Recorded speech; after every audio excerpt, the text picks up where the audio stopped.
Alright, your favorite Cartoon Network characters turn into fighters and enter the Smash Bros. Battlefield, like Samurai Jack fighting against Mojo Jojo.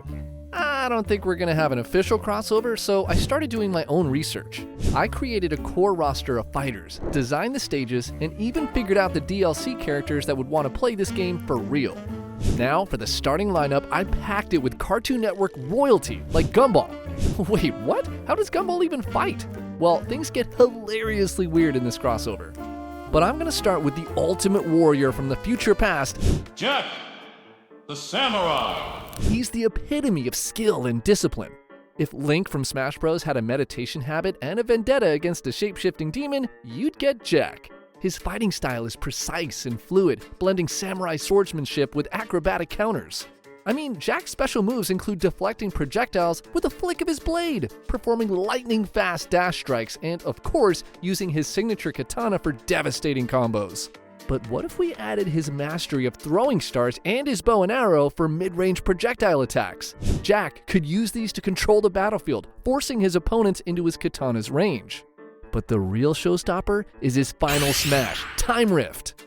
Jack freezes time for a few seconds, giving him the chance to unleash a flurry of attacks while his enemies can only watch helplessly. It's like Zelda's light arrow, but instead of one big hit, it's a combo that leaves opponents begging for mercy.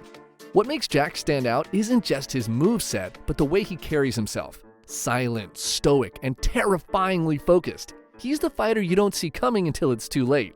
And let's be honest, who wouldn't want to shout, "Jack's back!" after pulling off a clutch victory? But Strife could also be an equivalent for him. I mean, both are stoic swordsmen with tragic backstories, and both rely on pure skill to dominate their foes. What do you think? Let me know in the comments below. As for his stage, it could be Aku's lair. The ominous shape-shifting demon's domain would feature dark, shifting platforms and traps inspired by Aku's powers, like fire pits that erupt without warning, and Aku himself occasionally interfering with his fiery hand or ominous gaze. Another human fighter that could be perfect for this list, Finn. He's a fighter for the bold and adventurous. With his trusty sword in hand and Jake by his side, Finn charges into battle with the energy of a kid on their third bowl of sugar cereal. His moveset features a mix of sword combos, Jake-powered transformations, and even the occasional mathematical battle cry. That. Oh, butt traps. Get a life! And who could be Finn's Smash Bros. Equivalent? Link from The Legend of Zelda. Both are brave swordsmen with an unshakable sense of adventure and a companion who's just as iconic. And Finn even has Jake, whose stretchy powers allow him to become anything from a shield to a giant fist. I'm thinking we could have teams like Jake and Finn, or the Powerpuff Girls. If you think about it, Finn's final smash, Hero's Journey, summons his allies like Marceline, Princess Bubblegum, and BMO for an epic stage-wide combo attack. For instance, Marceline flies in with her bass guitar, creating shockwaves. Bubblegum fires a volley of candy missiles, and BMO finishes with a surprise laser cannon. The animation ends with Jake transforming into a massive fist that slams down on the stage, dealing heavy damage to all opponents. When you're playing as Finn, the land of Ooo itself becomes a battlefield. The stage transitions between Candy Kingdom, the Ice King's Fortress, and the Treehouse. Each area features unique hazards like Candy Kingdom's sugary explosions, Ice King's icy blasts, and Treehouse's shifting platforms. But let's take a step back and talk about a sweet girl. Blossom. In fact, take all three Powerpuff Girls. I mean, they aren't just sugar, spice, and everything nice, they're also an absolute menace in the arena. As the self-proclaimed leader of the Powerpuff Girls, Blossom brings brains and brawn to the battlefield. Think of her as the Mario of this game. She's balanced, approachable, but has enough power to humble anyone who underestimates her. You could also compare them to Ice Climbers, who also fight as a team. Now, their moveset has three main elements: Ice Breath, a short-range freeze attack to immobilize enemies, Laser Vision for a mid-range beam attack that cuts through opponents, and Precision Punches, which is a rapid series of melee strikes that leave opponents stunned. The final smash, Blizzard Blitz, is an arena-wide ice storm that freezes everything in sight. I can picture a frosty version of Pikachu's Volt Tackle, but with a little extra flair and zero mercy. Blossom's tactical style makes her perfect for players who want to outsmart their opponents while delivering crushing blows. Peach from Super Mario could be her perfect equivalent. Both represent strong female characters with iconic abilities. The fight takes place in Townsville, with a backdrop of iconic landmarks like City Hall and Professor Utonium's lab. Occasionally, Mojo Jojo's contraptions wreak havoc as stage hazards, forcing players to adapt to sudden explosions or lasers. But let's not forget the smart ones. For example, Dexter.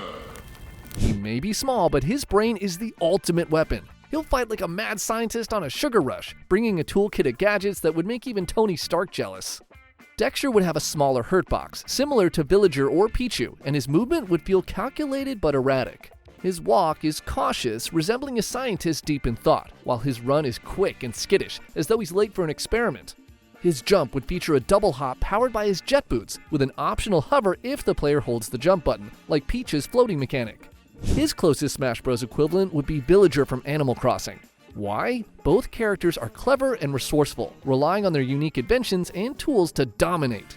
Just as Villager plants trees and fires off gyroids, Dexter sets up a barrage of mechanical surprises, forcing opponents to either play his game or get overwhelmed. Dexter's toolkit includes mechanical arms for close combat, jet boots for mobility, and a shrink ray to temporarily reduce his opponents to bite-sized targets. His projectile attacks, like mini rockets and laser beams, make him a zoning expert, and I would say that he can force opponents to think twice before approaching.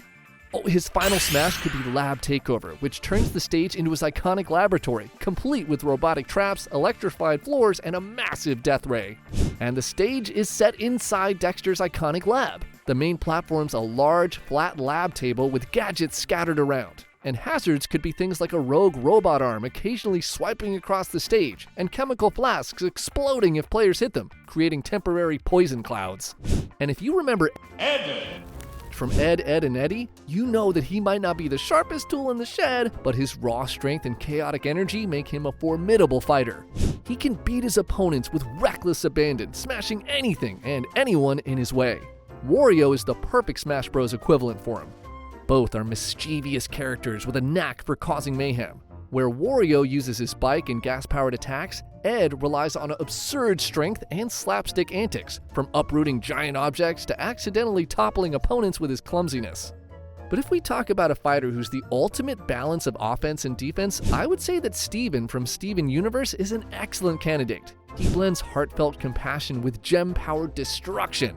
His bubble shield deflects attacks, while his gem abilities allow him to trap opponents, heal allies, and even call in his lion for devastating charges. Don't you think all this reminds you of Kirby? I mean, both are kind-hearted characters with unique powers, and both can adapt to any situation. Steven's gem-based moves mirror Kirby's ability to absorb and use powers, giving him incredible versatility in battle. Chowder. Now, Chowder might not seem like a fighter, but this little chef is full of surprises. Chowder's Smash Bros. Equivalent would be Jigglypuff. Both characters might appear harmless, but their abilities pack a punch when used strategically. Chowder's moveset embraces his chef identity. His standard attacks revolve around flinging pies, rolling dough, and wielding a giant ladle for surprising reach. For a quirky edge, Chowder can whip out his Burple Nurples, a projectile attack that sticks to opponents and deals lingering damage over time. His singing, while hilariously off-key, stuns enemies within range, making them vulnerable to follow-up attacks. Chowder's defense is as creative as his offense. He pulls out a massive pot lid as a shield, which can also be used to bash enemies if timed correctly. The perfect stage for Chowder would be the Marzipan City Marketplace. Falling produce and runaway carts force players to adapt constantly. And for his final smash, it would be something like Kitchen Calamity, where you'll see a storm of oversized kitchen appliances and ingredients bombard the stage. Grim.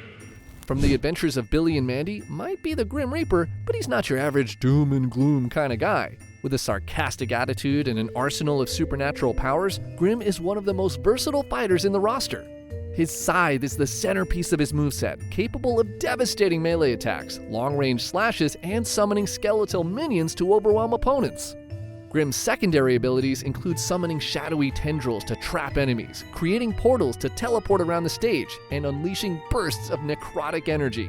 You could be playing as a mix of cunning and chaos. I mean, you never know if Grim's gonna slash, hex, or just mock his opponent into submission. If we had to compare Grim to a Smash Bros. Fighter, Ganondorf is the obvious choice. Both characters wield immense power with a touch of dark magic, and both excel at overwhelming their opponents with heavy-hitting attacks.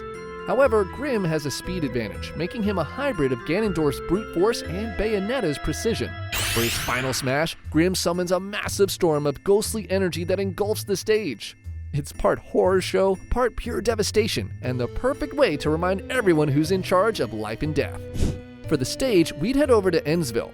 This eerie stage would combine dark humor with unpredictable hazards. Grimm's scythe occasionally swings down from above, altering gravity and forcing players to adapt. Courage. Is an unlikely hero, but his resourcefulness and determination make him a standout fighter. His moveset includes a mix of household items, supernatural tricks, and sheer willpower to overcome any obstacle. Ness from Earthbound looks sorta like Courage. They're seemingly ordinary characters with hidden potential. Courage's abilities, like summoning Eustace's mask to scare opponents or using Muriel's frying pan as a weapon, is just like Ness's psychic attacks in their unpredictability and creativity. His final smash could be something called Nowhere Nightmare, where he summons a host of his scariest foes to swarm the stage, leaving his enemies scrambling to survive. It's chaotic, heart-pounding, and pure courage. Mojo Jojo. Every great hero needs a villain, and Mojo Jojo is here to fill that role with chaotic brilliance. This evil genius doesn't fight with brute strength, but with his devious mind and absurd gadgets. Mojo Jojo feels like Bowser Jr. on a caffeine high, using an arsenal of unpredictable moves to keep his enemies guessing. His primary attacks include a mechanical arm for devastating melee combos, banana peels for slippery traps, and laser cannons for ranged harassment. Playing as Mojo Jojo means embracing the brilliance and madness of one of the most iconic villains in cartoon history. He thrives on setting traps, using his genius-level intellect to lure opponents into his web of destruction. His final smash, Monkey Mayhem, unleashes a horde of mechanical monkeys that flood the stage. They wreak havoc with their tiny fists and explosives. But next, we have a fighter who does more flexing than fighting. Johnny Bravo. Who in my opinion's a pure brawler. Johnny combines strength with his signature over-the-top personality, making him a hilarious addition to the roster. He's like Captain Falcon, but with more hair gel and questionable pickup lines. How many times do I have to tell you I have a boyfriend? Well, you look like the kind of girl that could use two. Think about it. Both are cocky, flashy, and devastatingly powerful. Now, Johnny's basic attacks are heavy punches, powerful kicks, and the occasional elbow drop for style points. Johnny's grapples are where he truly shines, literally with his hair flip slam sending opponents flying while dazzling them with his golden locks. I can picture his final smash as something like Man of Action, where Johnny calls upon a parade of adoring fans who storm the stage, trampling his opponents while he strikes ridiculous poses in the spotlight. It's equal parts absurd and devastating. Johnny Bravo is for players who want a heavy hitter with a comedic edge, someone who can KO an opponent while yelling, "Hooah!" But I'm not going to end this video without mentioning some wildcard entries.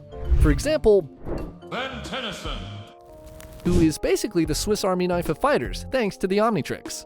He can transform into a dozen different aliens. Think of him as a hybrid between Pokemon Trainer and Shulk from Smash Bros, but way cooler, because let's face it, turning into an actual fire-breathing alien beats yelling Monado any day. Ben's basic moves revolve around his human form, quick punches, kicks, and a sneaky gadget or two. But his real power lies in his transformations. Mid-battle, he can switch into forearms for heavy attacks, XLR8 for high-speed combos, or Heat Blast to rain down fiery destruction from a distance. You could be juggling your opponent with Heat Blast fireballs, then finishing them off with a ground-shattering slam from forearms. It's as satisfying as it sounds. Ben's versatility makes him a wild card. You never know which alien you'll face next, and mastering his playstyle is all about timing and adaptability. The ultimate move, Ben's final smash, would be Omnitrix Overload. In this mode, the Omnitrix malfunctions and rapidly cycles through multiple aliens.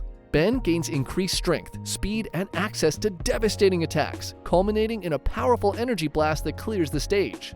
Ben 10's stage would be the Omnitrix Core, a visually stunning and dynamic arena set inside the heart of Ben's iconic device. The battlefield is a futuristic, glowing space filled with shifting platforms and pulsating energy conduits that change color and form.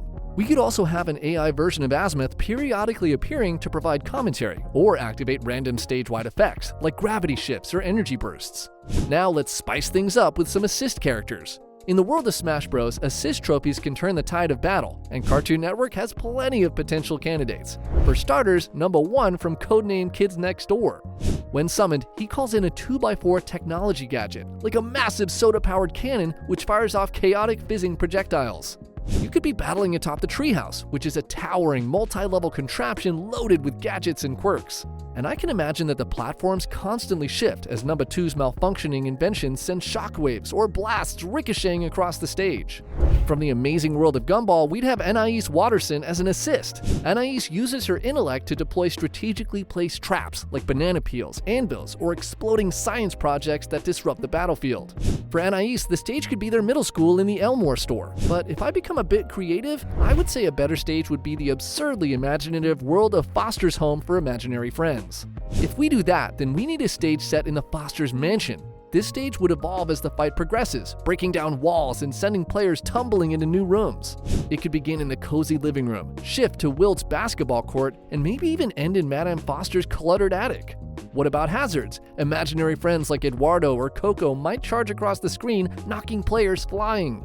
Meanwhile, the Powerpuff Girls lend their powers to the assist lineup in the form of Buttercup. Wouldn't it be hilarious to see Buttercup charging across the stage in a green blur, pummeling everything in her path? But the real question is, who's making your dream team? Are you picking Samurai Jack for his precision, or maybe Johnny Bravo for his hilarious overconfidence? And don't forget to subscribe, because next I'm going to cover Marvel. Until next time, take care and stay tuned.